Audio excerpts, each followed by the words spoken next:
नमस्कार, hornbill TV देख रहे हैं आप। मैं हूं आपके साथ विशाल गर्ग। इस वक्त की बड़ी खबर का रुख करेंगे। कैबिनेट मंत्री गणेश जोशी की गाड़ी दुर्घटनाग्रस्त हुई है और योग कार्यक्रम में जा रहे थे कैबिनेट मंत्री गणेश जोशी। इस दौरान मंत्री और पुलिस स्क्वाड की गाड़ी आपस में टकरा गई।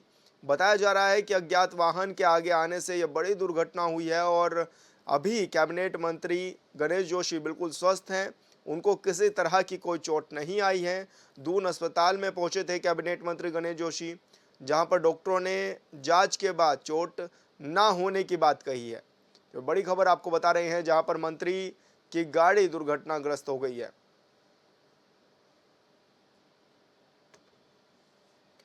और संवाददाता हिमांशु गौड़ हमारे साथ फोन लाइन पर जुड़ गए हैं। हिमांशु, क्या कुछ ज्यादा जानकारी मिल रही है? किस तरह का स्वास्थ्य है मंत्री गणेश जोशी का और क्या वजह रही गाड़ी टकरा गई आपस में?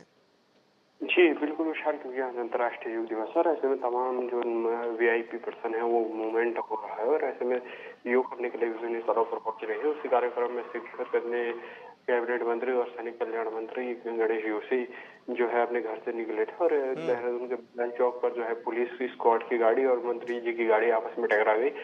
मामला जो बताया जा रहा है कि एक अचानक से एक गाड़ी सामने आ गई थी और इमरजेंसी ब्रेक जो है मंत्री जी ने लगाया, मंत्री जी के ड्राइवर को लगाना पड़ा और उससे ही जो है पुलिस स्क्वाड की गाड़ी से मंत्री जी की जो है गाड़ी आपस में टकरा गई। वो इससे कहीं ना कहीं दुर्घटना हुई। हालांकि दुर्घटना में मंत्री जी को किसी भी प्रकार की चोट नहीं लगी और दुर्घटना होते ही मंत्री जी को सीधा दून अस्पताल पहुंचाया गया। दून अस्पताल में जब डॉक्टरों ने चेकअप किया तो उसके बाद मंत्री जी को बिल्कुल स्वस्थ बताया गया और उसके घर जाकर स्वास्थ्य लाभ लेने की जो है हिदायत यहाँ पर मंत्री जी को दी गई। तो क्या वजह मानी जा रही है? बताया ये भी जा रहा है कि कुछ अज्ञात कोई वाहन आ गया था गाड़ी के आगे, इस वजह से स्क्वाड को ब्रेक मारने पड़े और यही वजह थी जब मंत्री की गाड़ी और स्क्वाड की गाड़ी आपस में टकरा गई। जी, बिल्कुल विशाल, क्योंकि लंबा काफिला जब मंत्री जी का कार्यक्रम में शिरकत करने के लिए निकल रहा था, उसी समय कोई अज्ञात वाहन जो है अचानक से पुलिस स्क्वाड की जो गाड़ी है उसके आगे आ गया और ऐसे में पुलिस स्क्वाड की गाड़ी को अचानक से इमरजेंसी ब्रेक मारने पड़े। और आप जानते हैं क्योंकि लंबा काफिला होता है, एक के पीछे गाड़ियां एक लाइन से चलती है और ऐसे में अचानक से मंत्री जी की गाड़ी को जो है वो इमरजेंसी ब्रेक मारना पड़ा और तब जाकर जो है पुलिस मंत्री जी की गाड़ी जो है सीधा पुलिस स्क्वाड की गाड़ी से टकरा गई और ऐसे में जो मंत्री जी का जो बोनट है वहां पर बड़ा एक्सीडेंट हुआ है और उस पर जो है बड़ा डैमेज हुआ है। कहीं ना कहीं एक चिंताजनक विषय बन गया था। हालांकि अब खतरे से बाहर जो है गणेश जोशी बताए जा रहे हैं। बिल्कुल हिमांशु, बहुत बहुत शुक्रिया आपका तमाम जानकारी साझा करने के लिए। अंतर्राष्ट्रीय योग दिवस पर जगह जगह योग कार्यक्रम किए जा रहे हैं और इसी दौरान राज्य सरकार भी आज आदि कैलाश में योग अभ्यास करते हुए नजर आ रहे हैं। वहीं मुख्यमंत्री पुष्कर सिंह धामी आज आदि कैलाश में हैं, उनके साथ तमाम अधिकारी भी मौजूद हैं। ऐसे में 15,000 फीट की ऊंचाई पर स्थित जोलिंग कोंग में शिव मंदिर से सटे पार्वती सरोवर क्षेत्र में भगवान शिव का वंदन करते हुए सीएम धामी नजर आ रहे हैं। वहीं सीएम धामी ने आज प्रदेशवासियों को भी अंतर्राष्ट्रीय योग दिवस की बधाई और शुभकामनाएं दी हैं। उन्होंने कहा है कि नियमित योग अभ्यास करते रहें और तनाव को अपने जीवन से कम करें।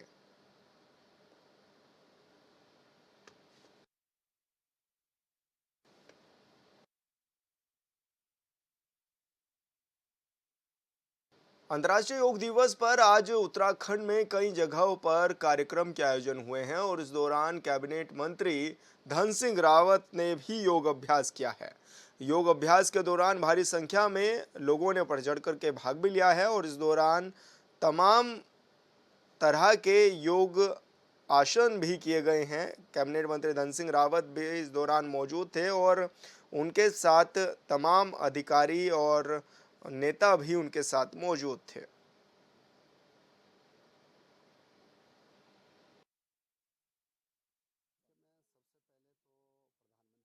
बहुत धन्यवाद देना चाहता हूं कि ये 10वां अंतर्राष्ट्रीय योग दिवस है और लगभग 195 से ज़्यादा देशों में योग दिवस का कार्यक्रम होता है।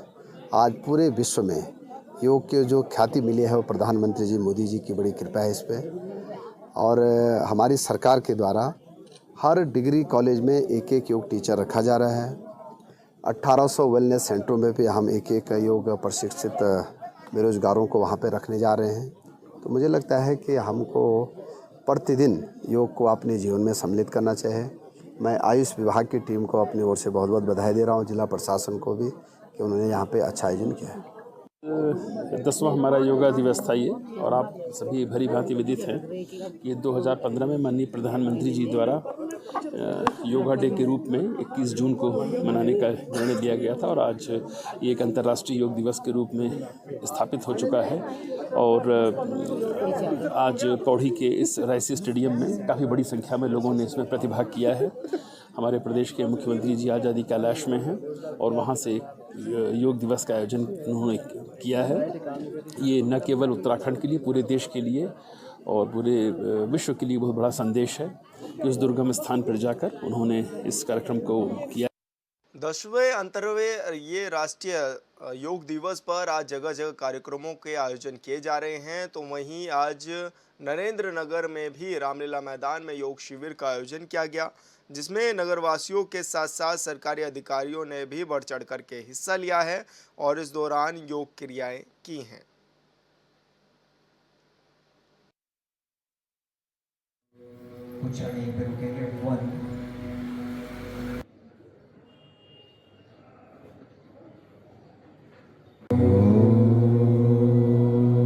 आज अंतर्राष्ट्रीय मंच पे हम 10वां योग दिवस मनाए जा रहे हैं। इसमें जीवन आजकल हम शारीरिक कम और मानसिक प्रताड़ित ज़्यादा हो रहे हैं, इसलिए शरीर को स्वस्थ एवं फिटनेस के लिए योगा बहुत ज़रूरी है। और रोज़ हमें अपने बच्चों और पब्लिक को भी योगा करना है। आज के दिन पे ये दिखावा मात्र नहीं करके हमें रोज़ ये अपनाना है अपने जीवन में, इसीलिए हम स्वस्थ जीवन यापन कर सकते हैं। आज हमने 10वां अंतर्राष्ट्रीय योग दिवस मनाया, जिसकी की थीम थी स्वयं तथा समाज के लिए योग। यहाँ नरेंद्र नगर सभागार में यहाँ नरेंद्र नगर की जनसामान्य ने आज बढ़ चढ़कर यहाँ पर प्रतिभाग किया। और मुझे उम्मीद है कि जैसे आज प्रातःकालीन वो योगों में योग जो उन्होंने प्रतिभाग किया है, उसी तरीके से वह प्रतिदिन जो है वो योग का अपने जीवन में अनुपालन करें। पूरे देश में योग दिवस मनाया जा रहा है और इसी कड़ी में हरिद्वार में भी कई जगहों पर आज योग दिवस का आयोजन किया गया, जिसमें कि हरिद्वार विधायक मदन कौशिक भी मौजूद रहे। और इसी क्रम में हरिद्वार के प्रसिद्ध हर की पौड़ी पर आयुष विभाग ने ये विशेष योग शिविर का आयोजन किया, और इस दौरान डीएम, एसएसपी समेत कई अधिकारी भी मौजूद रहे। घड़ी के आकार की तरह इन्हें जल्दी जल्दी नहीं करेंगे, बार वापस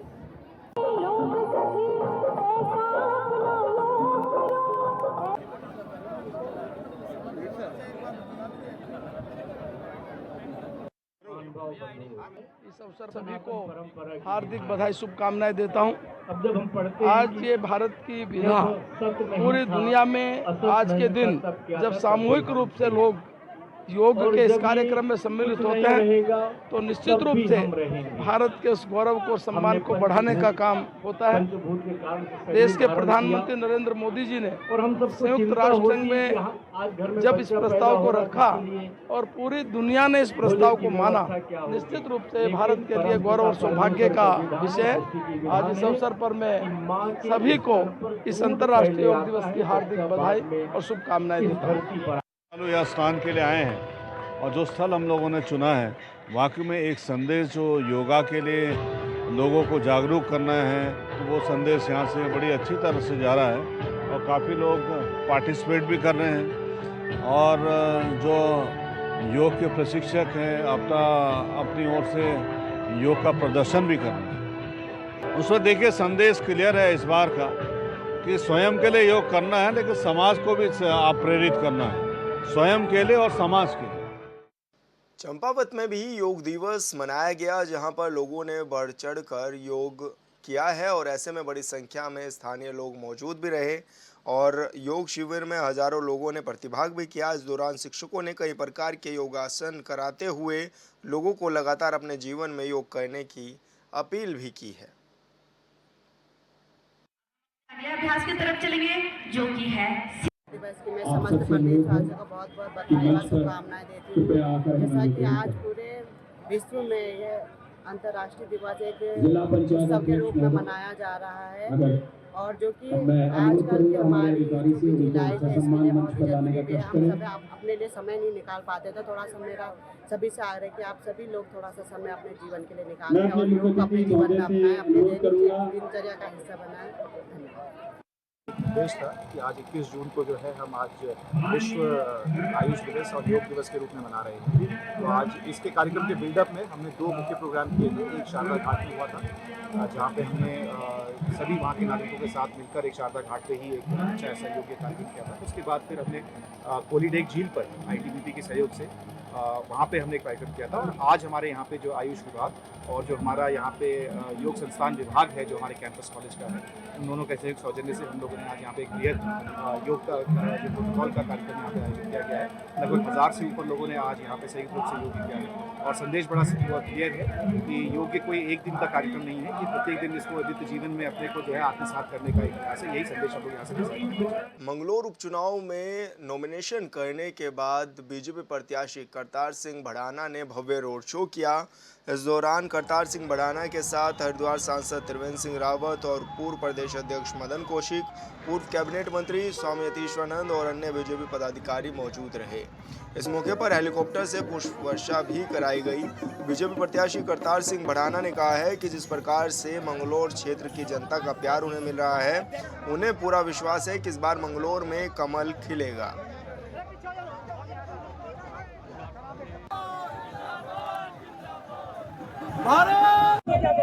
अब ये तो आप ही देख रहे हो, इससे बड़ा स्वागत क्या हो सकता है। युवा सरकार है, धामी जी की सरकार है, मोदी जी का आशीर्वाद है, तो बहुत खुशी में है मेरा मंगलोर और विकास कराएंगे और सबसे ज्यादा विकास मंगलोर का ले जाएंगे।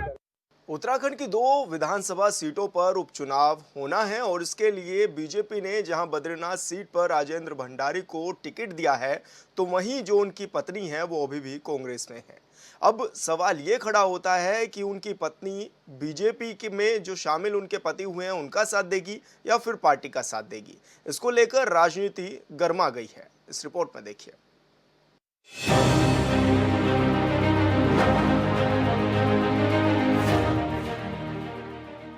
उत्तराखंड की बद्रीनाथ सीट पर एक तरफ जहां कांग्रेस से लखपत बुटोला है, तो दूसरी तरफ कांग्रेस छोड़ बीजेपी में गए राजेंद्र भंडारी उम्मीदवार। और इन सब के बीच जो कहानी है उसमें यह है कि राजेंद्र भंडारी की पत्नी रजनी भंडारी कांग्रेस की लीडर हैं और वर्तमान में कांग्रेस से ही जिला पंचायत अध्यक्ष भी हैं। लिहाजा चर्चा इस बात पर है कि रजनी भंडारी पति के साथ रहेंगी या फिर पार्टी के साथ। ऐसे में रजनी भंडारी बीजेपी और कांग्रेस दोनों ही दलों के लिए चुनौती बन सकती हैं। बीजेपी के प्रदेश संगठन महामंत्री आदित्य कोठारी ने खुले तौर पर कहा है कि बीजेपी के सामने कोई चुनौती नहीं है और रजनी भंडारी भी बीजेपी का समर्थन करेंगी। आदित्य कोठारी ने यह भी कहा है कि रजनी भंडारी को बीजेपी में शामिल करने को लेकर भी पार्टी विचार करेगी। कोई चुनौती नहीं है, सभी लोग भारतीय जनता पार्टी के साथ जो जुड़े हुए हैं सभी भारतीय जनता पार्टी के लिए काम कर रहे हैं और उनकी पत्नी जिला पंचायत की अध्यक्ष हैं, वो भी भारतीय जनता पार्टी के लिए काम करेंगे। उसके विषय में विचार करेंगे, लेकिन मैंने जैसे कहा है कि काम भारतीय जनता पार्टी के प्रत्याशी राजेंद्र भंडारी जी के लिए वो करेंगी और सभी लोग एकजुटता के साथ में काम करेंगे। वहीं इसी को लेकर कांग्रेस भी बीजेपी पर तीखा पलटवार कर रही है। कांग्रेस के प्रदेश अध्यक्ष करण मेहरा ने कहा कि बहन अगर भाजपा के लिए काम करेंगी तो करें, लेकिन भारतीय जनता पार्टी पहले उन्हें अपनी पार्टी में ज्वाइन तो करवा लें कि कहीं विधायक बनकर फिर बागी ना हो जाए। देखिए वो करे काम, लेकिन बीजेपी उनको ज्वाइन तो कराए।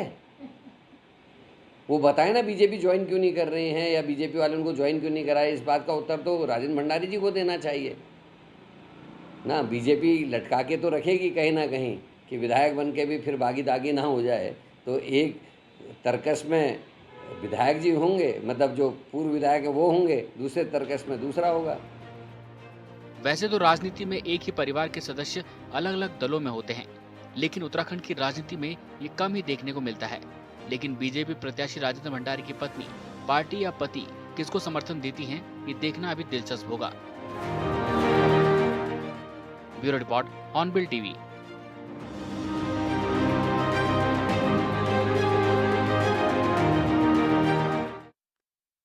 आपको बता दें कि अब दुविधा में फंसते हुए नजर आ रहे हैं नेता। एक तरफ विधानसभा का उपचुनाव जारी है, तो वहीं अब आमने सामने की टक्कर भी एक दूसरे के सामने हैं। वहीं दोनों ही पार्टी ये सियासत करते हुए नजर आ रहे हैं। एक तरफ जहां बीजेपी ने राजेंद्र भंडारी को उपचुनाव में जिम्मेदारी दी है, विधायक के तौर पर वो उनको प्रत्याशी के तौर पर लड़ाना चाहते हैं, तो वहीं उनकी जो पत्नी है वो अभी भी कांग्रेस में ही है और कांग्रेस से जिला पंचायत भी हैं। तो अब बात यही कही जा रही है कि जो उनकी पत्नी है वो अपने पति का साथ देंगी या फिर पार्टी का साथ देंगी।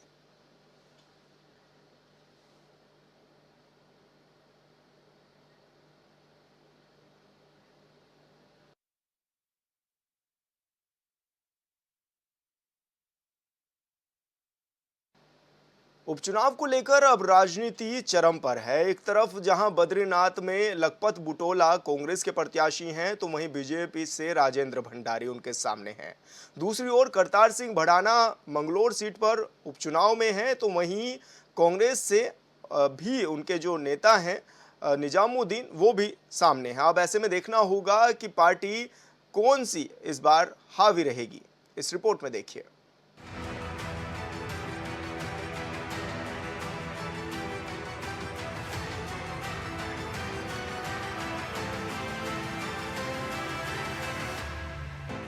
उत्तराखंड की विधानसभा की मंगलौर सीट ऐसी है जिस पर भाजपा राज्य गठन के बाद से अब तक खाता खोलने में कामयाब नहीं हो पाई।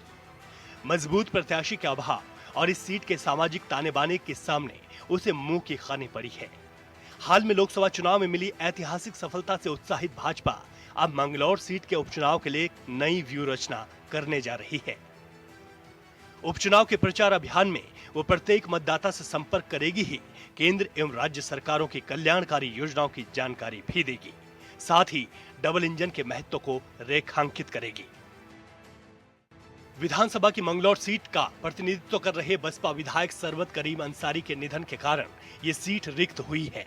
अब इसके उपचुनाव को भाजपा ने चुनौती के रूप में लिया है। पिछले चुनाव को देखें तो 45% मुस्लिम, 55% हिंदू और हिंदुओं में भी लगभग 18% अनुसूचित जाति के मतदाताओं वाली इस सीट के समीकरणों को साधने में भाजपा सफल नहीं हो पाई। कारण यही है कि कांग्रेस और बसपा इस सीट का अक्सर प्रतिनिधित्व करती आई है। इस सीट का गणित भाजपा के रणनीतिकारों के लिए पहेली रहा है। मंगलौर का विधानसभा चुनाव ये बिल्कुल सत्य है कि अभी तक राज्य बनने के बाद से लेकर अभी तक भारतीय जनता पार्टी उसको नहीं जीती है, लेकिन इस बार का जो चुनाव होगा वो काफ़ी भारतीय जनता पार्टी के लिए काफ़ी आसान है। और आसान इसलिए भी है कि उपचुनाव हमेशा जो सरकार रहती है, क्षेत्र की जनता सरकार के साथ चलना चाहती है। दूसरा कारण इसका ये है कि इस बार भारतीय जनता पार्टी ने मजबूत कैंडिडेट, एक अनुभवी कैंडिडेट को वहाँ पर उतारा है। वो लगातार इससे पहले 2 बार कैबिनेट मंत्री रह चुके हैं, 3 बार विधायक रह चुके हैं 2-2 राज्यों से, तो उनको काफ़ी अच्छा अनुभव है। सामाजिक कार्य करने का भी उनको व्यापक अनुभव है। और जो कांग्रेस और बसपा के जो प्रत्याशी हैं, उन प्रत्याशियों से ज़्यादा अनुभवी प्रत्याशी हैं। इसी के साथ में भारतीय जनता पार्टी ने उत्तराखंड में 5 लोकसभा सीटें जीती हैं, तो भारतीय जनता पार्टी के कार्यकर्ताओं में भी अपार उत्साह है। तो पार्टी के कार्यकर्ता उत्साह से लबरेज हैं, कैंडिडेट हमारा भारी भरकम है और क्षेत्र की जनता विकास के साथ चलना चाहती है। इन तीनों कारणों के साथ में मंगलौर का जो उपचुनाव है वो इस समय हमारे पक्ष में है। वहाँ की जनता मन बना चुकी है भारतीय जनता पार्टी को जिताने के लिए। और जहाँ तक रही बात चुनौतियों की, तो प्रत्येक चुनाव चुनौतियों से भरा हुआ होता है, चुनौतियाँ रहती ही हैं, लेकिन इस बार ये चुनौतियाँ हम इनका सामना करेंगे और उस चुनाव को भारी बहुमत से जीतेंगे। हाल में संपन्न हुई लोकसभा चुनाव में राज्य की 5 सीटें लगातार तीसरी बार जीतकर इतिहास रचने से भाजपा बड़े मनोबल के साथ मंगलौर सीट के उपचुनाव के मैदान में है। पिछले अनुभवों से सबक लेते हुए इस उपचुनाव में वह नई व्यूह रचना करने जा रही है। इसके लिए पार्टी ने विधानसभा क्षेत्र के सभी 132 बूथों के लिए तैयारी की है। पार्टी के प्रांतीय से लेकर मंडल और बूथ स्तर तक पदाधिकारियों की जिम्मेदारी तय की जा रही है। मुस्लिम मतदाताओं को साधने के लिए पार्टी यहां पूर्व केंद्रीय मंत्री शहनवाज हुसैन को प्रचार के मोर्चे पर उतारेगी। यही नहीं, जाट मतदाताओं में पैठ बनाने को वह केंद्र में एनडीए गठबंधन के सहयोगी दल रालोद के नेता और केंद्रीय मंत्री जयंत चौधरी को प्रचार अभियान में लाने जा रही है। मुख्यमंत्री पुष्कर सिंह धामी, उनके मंत्रिमंडल के सदस्य, भाजपा के प्रदेश प्रभारी दुष्यंत कुमार गौतम, प्रदेश अध्यक्ष महेंद्र भट्ट समेत अन्य नेता भी मोर्चा संभालेंगे। लोकसभा चुनाव की तरह विधानसभा की मंगलौर सीट के उपचुनाव में भी जनता डबल इंजन के कार्यों पर मोहर लगाए कि नहीं, ये बड़ा सवाल है। वहीं भाजपा के करतार सिंह भराना को मंगलौर विधानसभा सीट से उपचुनाव में प्रत्याशी बनाए जाने पर कांग्रेस हमलावर है। कांग्रेस का आरोप है कि भाजपा धनबल वाले प्रत्याशी को मंगलौर उपचुनाव में उतार रही है, जो दर्शाता है कि भाजपा को अपने कार्यकर्ताओं पर जरा भी भरोसा नहीं है। मंगलौर विधानसभा उपचुनाव के लिए भारतीय जनता पार्टी क्या व्यूह रचना करेगी, क्या गणित लगाएगी, वो तो सामने आ गया है। आप देखिए ना, धन बली को हरियाणा से उठा करके जो है चुनाव लड़ाने के लिए आप लाए हैं। मंगलौर विधानसभा में कोई कार्यकर्ता भाजपा का हिम्मत नहीं जुटा सका जो है विधानसभा चुनाव लड़ने की। इससे ज़्यादा क्या रणनीति होगी? धन बल के सहारे, सत्ता बल के सहारे भाजपा अगर चुनाव के मंसूबे, जीतने के मंसूबे देख रही है, निश्चित तौर पर मंगलौर की जनता भाजपा के इन मंसूबों को कामयाब नहीं होने देगी, क्योंकि काजी निजामुद्दीन जी मंगलौर की मिट्टी से जुड़े हुए नेता हैं। वहाँ के विकास में उनका योगदान है, लगातार जनता के सुख दुख में शामिल रहे हैं, जन हितों के लिए लगातार संघर्षशील रहे हैं और मंगलौर की जनता संघर्ष को पहचानती है। इसीलिए मेरा पूरा विश्वास है, भाजपा जितने भी षड्यंत्र कर ले, जितने भी मंसूबे पाल ले, लेकिन काजी निजामुद्दीन जी प्रचंड बहुमत से वहाँ अपनी जीत दर्ज कराएंगे। ये तो साफ है कि भले ही भाजपा कुछ भी चुनावी दावे कर रही हो, लेकिन चुनावी समीकरणों को ध्यान में रखकर देखें तो भाजपा को मंगलौर उपचुनाव में कुछ नहले पे दहला मारना होगा, तभी भाजपा की मंगलौर की चुनावी वैतरणी पार हो सकती है। Bureau report, hornbill TV. इस बुलेटिन में इतना ही। आप देखते रहिए हॉर्नबिल टीवी। नमस्कार।